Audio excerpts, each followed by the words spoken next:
নমস্কার বন্ধুরা, welcome to paranormal care.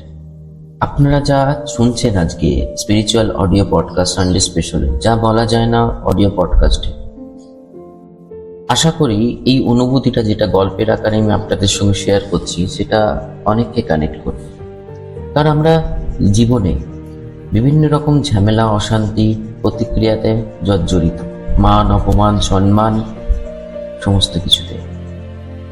তো চলুন দেখুন এই অনুভূতিটা আপনাদের কেমন লাগছে, নিচে কমেন্টস করে নিশ্চয়ই জানাবেন। আপনারা শুনছেন যা বলা যায় না স্পিরিচুয়াল অডিও পডকাস্ট। আজকের গল্প একটা সাধারণ মানুষের। তার নাম ধরা যাক আমাদেরই মতন অমিত। অমিত খুব সাধারণ মানুষ, ছোট চাকরি, বাড়িতে বৃদ্ধ মা, স্ত্রীর শরীর ভালো থাকে না, ছেলে স্কুলের ফিস প্রায় 3 মাসের বাকি। প্রতিদিন সকালে সে হিসাব নিয়ে ওঠে, কার ফোন ধরবে না, কার টাকা কিভাবে দেবে, এই সমস্ত চিন্তায় তার দিন শুরু হয়। একসময় সে বিশ্বাস করত ভগবান সব ঠিক করে দেবে, কিন্তু বছর কেটে গেল, সমস্যা কমলো না, দ্বিগুণ বাড়তে লাগলো। কেউ বলল মানত করতে, কেউ বলল জ্যোতিষী তান্ত্রিকের কাছে যেতে, কেউ বলল গ্রহদোষ আছে কাটাতে। অমিত সব করলো, রাত জেগে পুজো করলো, তাবিজ নিল, যজ্ঞ করালো, কিন্তু কিছুই বদলালো না। দিনের পর দিন অপমান জমতেই লাগলো। ধার চাইতে গিয়ে অপমান, অফিসে কাজ না করাতে অপমান, বাড়িতে নীরব চাপ। একদিন রাতে সে সত্যি ভেঙে পড়ল। শিবের ছড়ির সামনে এসে বসে বলল, মহাদেব, আমি আর পাচ্ছি না, কোনো রাস্তা দেখাও। রাতে এক অদ্ভুত ঘটনা ঘটল, এক অদ্ভুত স্বপ্ন সে দেখতে পেল।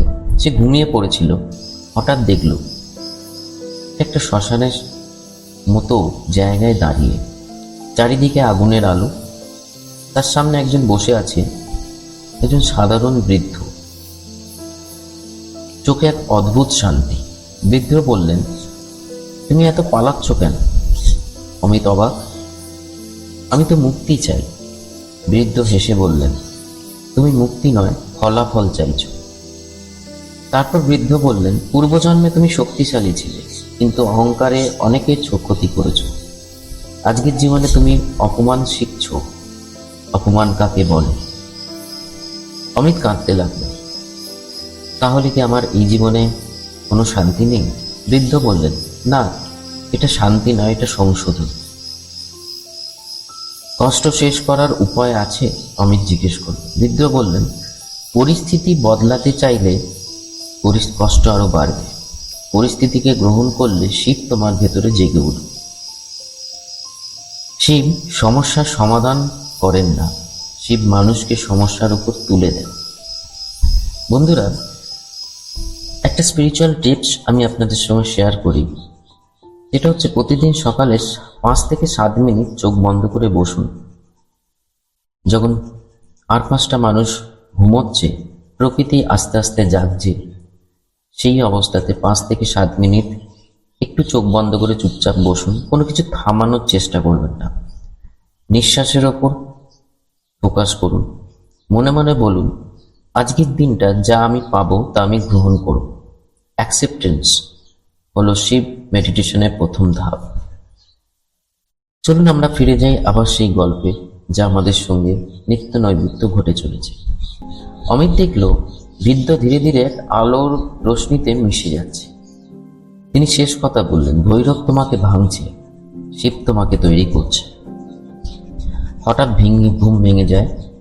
সেই দিন থেকে অমিতের মধ্যে এক অদ্ভুত পরিবর্তন দেখা গেল। সমস্যা শেষ হয়নি, কিন্তু সে আর লড়ছে না পরিস্থিতির সঙ্গে, জীবনের সঙ্গে। সে প্রতিদিন ভোরে বসতে শুরু করলো, কিছু চাইতো না, শুধু বলতো যা আছে সেটাই গ্রহণ করছি। ধীরে ধীরে অদ্ভুত পরিবর্তন, মন শান্ত, রাগ কম, ভয় কম। মানুষের আচরণ আগের থেকে বদলায়নি, কিন্তু তার প্রতিক্রিয়া বদলে গেছে। একদিন সে বুঝলো সমস্যা চলে যায়নি, কিন্তু সমস্যা তাকে আর নিয়ন্ত্রণ করতে পারছে না। এটাই শিবের কৃপা। শিব মানে অলৌকিক কোনো ঘটনা নয়, শিব মানে এমন চেতনা যেখানে কষ্ট থেকেও শান্তি জন্মায়। জীবের অনেক জীবনে অনেক সময় আমরা ভাবি সব ঠিক হলে শান্ত হব, কিন্তু সত্যটা হলো শান্ত হলে সব ঠিক মনে হয়। আপনার জীবনে যদি আজ সমস্যা থাকে, হয়তো সেটা শান্তি না, হয়তো সেটা আপনার আত্মার শিক্ষা। ভৈরব ভাঙছে, শিব তৈরি করছে। আপনারা শুনছিলেন যা বলা যায় না স্পিরিচুয়াল অডিও পডকাস্ট। আজকের কথা মনে রাখুন, সব প্রশ্নের উত্তর পাওয়া যায় না, কিন্তু উত্তর হয়ে উঠতে হয়। ওম নমঃ শিবায়।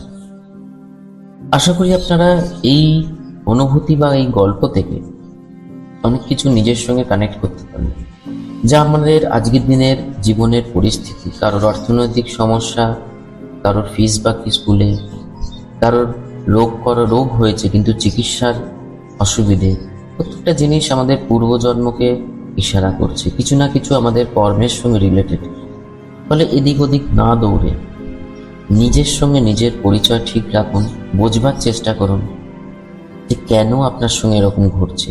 আপনি যখনই শান্ত হবেন পরিস্থিতিকে অবজার্ভ করতে পারবেন, আর পরিস্থিতি অবজারভেশনে এলে পরিস্থিতি আপনাকে নিয়ন্ত্রণ করবে না, আপনি সঠিক ডিসিশন নিতে পারবেন এবং শিব চেতনায় আপনাকে আর আপনার পরিস্থিতিকে বদলাতে সুবিধা করবে। আজকে এইটুকুনি। ভালো থাকুন, সুস্থ থাকুন, ঈশ্বরের সান্নিধ্যে থাকুন, সঠিক চিন্তা সঠিক কর্মের মাধ্যমে জীবনের পথে এগিয়ে চলুন। শিব আপনার সঙ্গে আছে। নমস্কার।